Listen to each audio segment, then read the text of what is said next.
There is a precise moment when the frequency changes, a singular and terrifying instant where the ambient noise of your existence drops by a fraction of a decibel, and the color grading of your reality shifts from warm gold to a sterile hospital blue. You did not notice it when it happened because you were likely asleep or driving on a highway where the white lines blurred into a hypnotic stroboscope. Or perhaps you were simply looking into the refrigerator at 2 a.m, blinded by the artificial light, searching for something to consume to fill a void that is not biological, but chronological. This is the switch.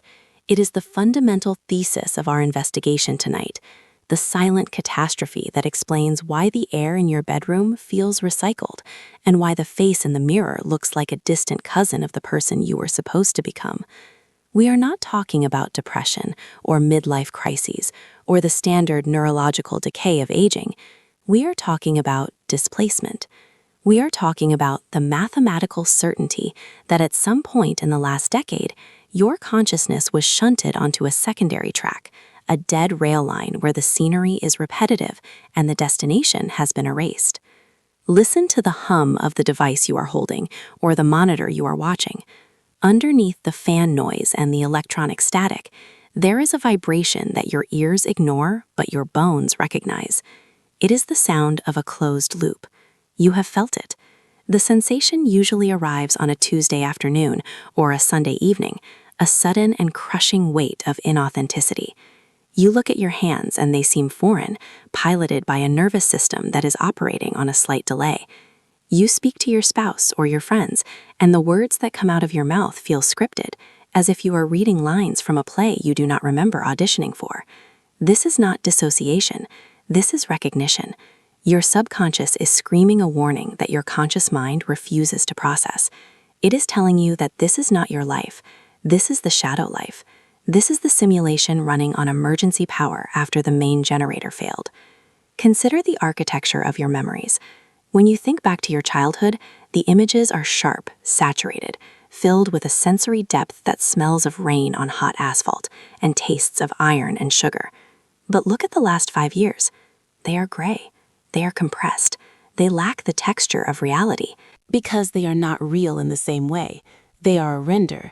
You have been living in the switch, a phenomenon where the trajectory of your destiny was knocked off course by a variable so small you missed it. Maybe you turned left instead of right. Maybe you stayed silent when you should have shouted. Maybe you took the job that offered security instead of the risk that offered glory. In that moment of hesitation, the universe bifurcated. The version of you that made the brave choice, the correct choice, continued on the primary timeline. That version of you is happy. That version of you is currently sleeping soundly, unburdened by the phantom anxiety that wakes you up at 3:30 in the morning. You are the remnant. You are the echo left behind in the discarded timeline, forcing your way through days that feel like they are made of wet concrete. The clinical term for this feeling is ontological dissonance. It is the sickness of being in the wrong place at the wrong time forever. It manifests in the mundane. You buy a shirt that you think you like, but when you wear it, you feel like an imposter. You renovate your kitchen, believing that new countertops will fix the rot in your soul. But once the dust settles, you stand in the pristine space and feel more isolated than before. This is because you are decorating a cage. The switch ensures that no matter how much you accumulate, the satisfaction will always be just out of reach, slipping through your fingers like smoke. The laws of physics in this secondary timeline are designed to maintain the status quo, to keep you sedated and moving forward on a conveyor belt toward a meaningless conclusion. It is a closed system of diminishing returns. Let us examine the evidence of the switch in your biological rhythms. How often do you wake up tired? Not the fatigue of physical exertion, but a deep, marrow-level exhaustion that sleep does not cure. This is because your body is fighting the atmosphere of this reality. It is a rejection response, similar to a transplant patient rejecting a new organ, only in this case, the organ is the world itself. You are allergic to this life. The chemicals in your brain are misfiring because they are trying to map a terrain that does not match your internal compass. You have a phantom limb sensation for a destiny you severed. You reach out to grab an opportunity and your hand passes through it, because in this version of history, that opportunity does not exist for you. It belongs to the other you, the real you. We must look at the people around you. Look closely at their eyes. Do they seem fully present, or do they sometimes glitch, repeating the same conversations, the same complaints, the same empty platitudes about the weather and the traffic? In The Switch, the supporting cast is often underwritten. They are placeholders, filling the silence so you do not realize you are standing in a vacuum. You might have noticed that your relationships lack the chaotic, passionate friction they used to have. Everything has smoothed out into a polite, tolerable numbness. This is because deep down, you and they both know that this configuration is incorrect. You are actors waiting for a director who has left the building. You go through the motions of intimacy, of friendship, of camaraderie, but there is a pane of glass between you and them. You cannot touch them, not really. You can only touch the idea of them. The most harrowing proof of the switch lies in the phenomenon of almost. You almost got the promotion, you almost finished the novel, you almost fell in love, you almost changed your life. In the primary timeline, there is no almost. There is only action and consequence. But here, in the drift, almost is the governing constant. It is designed to keep you hopeful enough to continue participating in the illusion, but not successful enough to break free. It is a carrot on a stick, extended by a cruel and invisible hand. You are running on a treadmill, sweating and bleeding, convinced you are moving toward a destination, but the scenery never changes. The background loops. The same problems you had 3 years ago are the problems you have today, just wearing different clothes. This stagnation is not a failure of your character, it is a feature of the environment. Walk through your city at night. Observe the buildings. Do they feel permanent, or do they look like sets constructed on a backlot? There is a flatness to the modern world that you have perceived, but never articulated. The lights are too bright, the shadows too stark, the geometry is wrong. You walk down a street you have walked 1,000 times, and suddenly, for a split second, you do not recognize it. The sign on the corner shop seems spelled differently. The distance between the street lamps feels altered. You blink, and it resets. You tell yourself you are tired.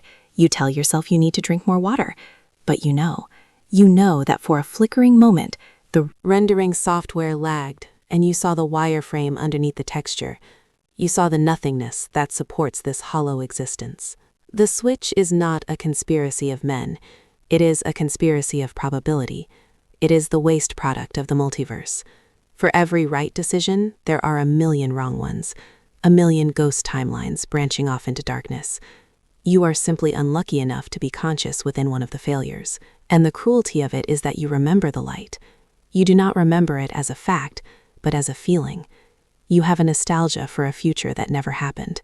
You mourn the loss of memories you never made. This is why you cry at movies that are not particularly sad. This is why certain songs make your chest tighten with an inexplicable grief. You are grieving the death of your potential. You are mourning the person you were supposed to be. We must strip away the comfort of denial. You have spent years rationalizing your dissatisfaction. You tell yourself that this is just how life is, that adulthood is a series of compromises, that happiness is a fleeting chemical accident. This is a lie you tell yourself to survive the switch. If you admitted the truth, that you are trapped in a counterfeit reality, you would lose your mind. So you construct a scaffolding of excuses. You buy things. You consume media. You numb yourself with substances or distractions, or the relentless pursuit of trivial goals. But in the quiet moments, when the internet is down and the house is silent, the truth bleeds through. It whispers to you from the corners of the room. It says, "You do not belong here." Let us conduct a forensic audit of your last major decision. Go back to the crossroads, the moment before the switch. Can you pinpoint it? It was likely innocuous. A phone call you didn't answer, a train you missed, a sentence you swallowed. In that microsecond, the track switched. You can feel the resonance of it, can't you? The heavy, sickening thud of the door closing. Since that moment, the serendipity has vanished from your life. Luck has evaporated. Everything you have achieved since then has been a struggle, an uphill battle against a gravity that feels twice as heavy as it should be. In the primary timeline, things flow. Events cascade into one another with a symphonic logic. Here, everything is friction. You are grinding your gears. You are forcing a square peg into a round universe. The authorities of this reality, the bosses, the politicians, the thinkers, the thought leaders, they are part of the architecture. They speak in loops. They offer solutions that solve nothing. They are the wardens of the switch.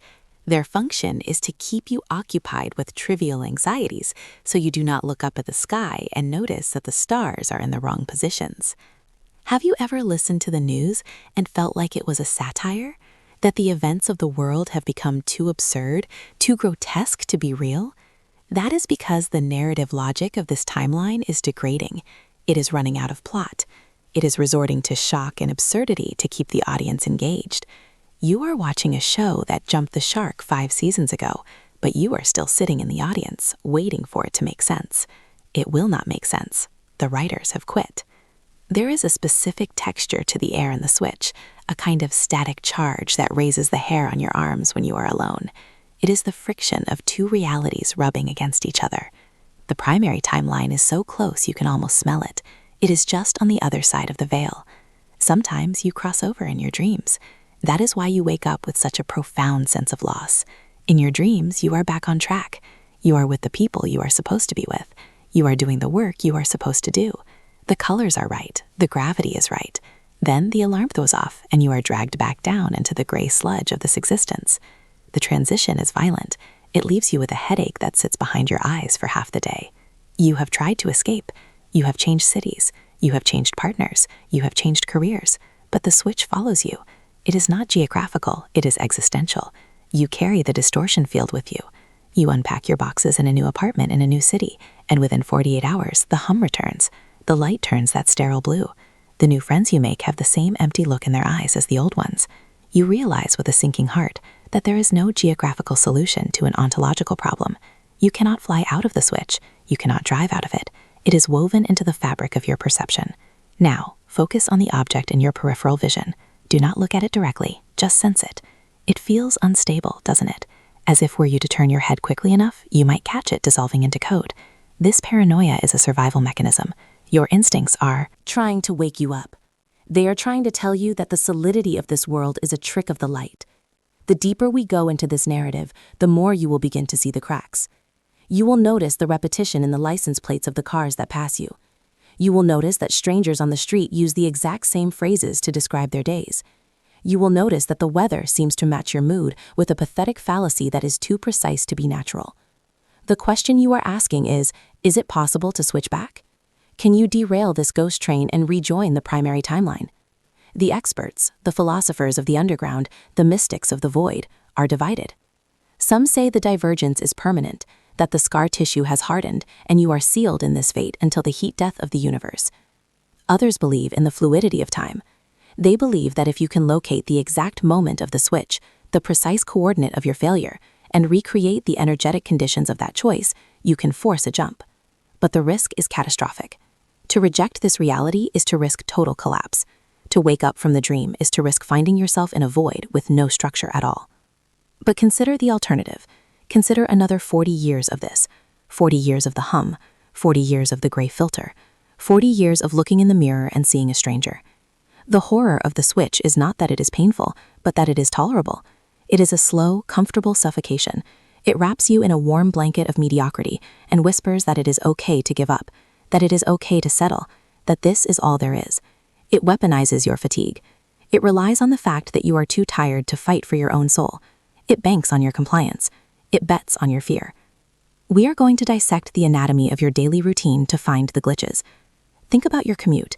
The same route, the same time, the same faces. Is it not terrifying how mechanical it has become? You operate on autopilot. You lose hours of your week to a trance state. This is where the switch feeds. It feeds on your lack of awareness. When you are on autopilot, you are not an active observer of the universe. You are a background process. You are saving memory for the system. To fight the switch, you must become hyper-aware. You must break the pattern. You must drive a different way. You must speak to the stranger. You must do the thing that is out of character. Character, because your character is a construct of this false reality. To find yourself, you must stop being who you are. There is a noir element to this investigation because we are essentially solving a missing person case. The missing person is you. The crime scene is your life. The clues are scattered in your junk drawer, in your search history, in the text messages you drafted but never sent. We are looking for fingerprints of the person you were before the switch. We are looking for the residue of your original destiny. It is there, buried under layers of compromise.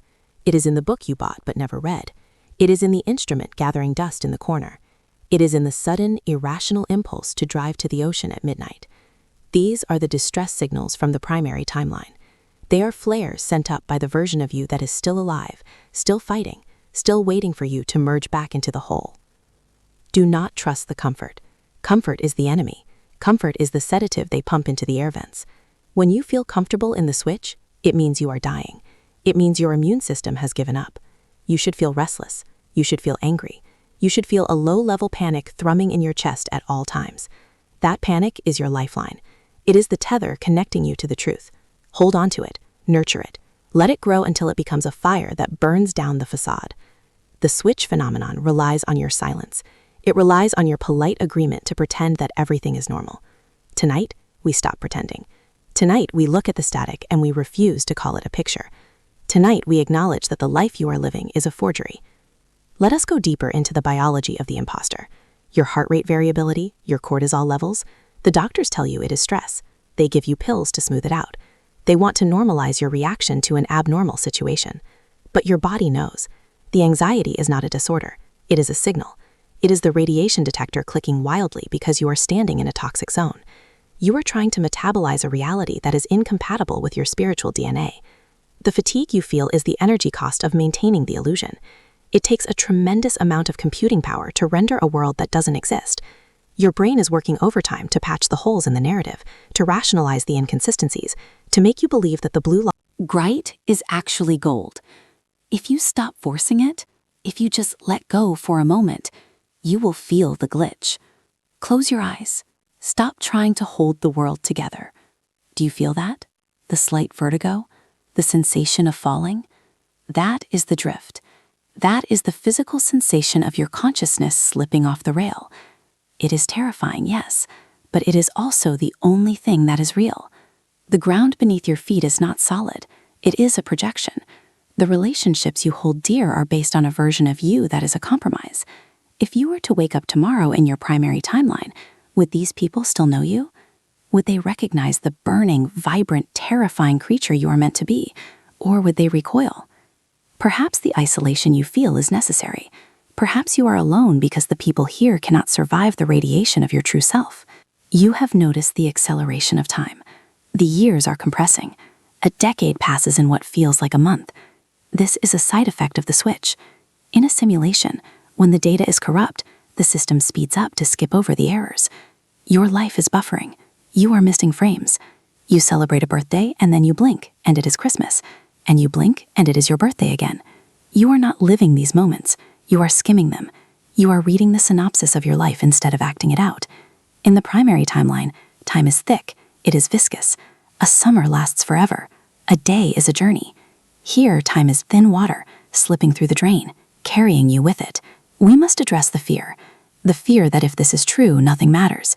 That is the nihilist trap. The switch wants you to be a nihilist. It wants you to believe that because this is a shadow world, your actions are meaningless. But the opposite is true. Because you are in enemy territory, every action matters twice as much. Every act of rebellion, every moment of genuine connection, every refusal to accept the gray filter is a profound act of metaphysical warfare. You are a saboteur behind enemy lines. Your mission is to disrupt the signal. Your mission is to be so undeniably real that the simulation cannot contain you. You must become a glitch so large that the system crashes and reboots. Look at your hands again. They are the tools of your liberation. They have been dormant, typing on keyboards, holding steering wheels, performing the repetitive gestures of a worker drone. Wake them up. Touch something. rough, break something, create something.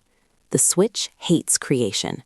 Creation is the introduction of new data into a closed system.